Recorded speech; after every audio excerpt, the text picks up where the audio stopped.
leather belt tabs.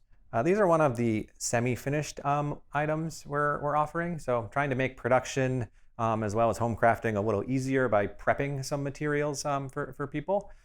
So what we've done here is, this is Wickett Craig English bridle leather, 8 to 10 ounce.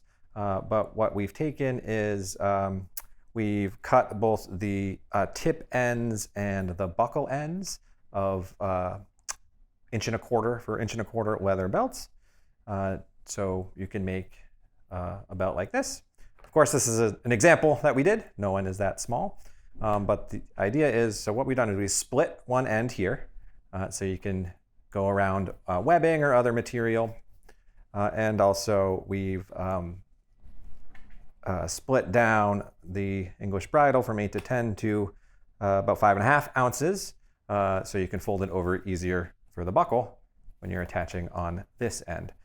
So there are 2 tip options. So this is the pointed tip version. There's also a rounded tip version, like all the examples here. And it does come in 10 colors of English bridle. We got our black, dark brown, medium brown, burgundy, chestnut, tan, olive, zucchini, navy, and chili pepper. So you have the option of choosing any of those colors, as well as, again, the rounded tip or the pointed tip. So yeah, obviously works very well on webbing. I've seen people make belts using these and hair on hide leather. So just attach it to a thin piece of leather, maybe a Carrasza reinforcement and the hair and hide on the outside. That would be a beautiful belt.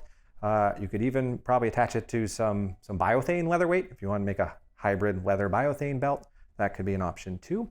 Our example here is hand sewn, so you don't need a machine to utilize these. You can, again, punch and hand sew if you want. Does come with a little piece of leather for a leather keeper as well. So you can staple that or stitch it. If you want a tutorial on how to stitch a leather keeper, I recommend checking out our DIY belt kit and pattern, which goes over how to hand sew leather keepers. So those are our belt tabs and a little bit on how you install them and what you can make with them.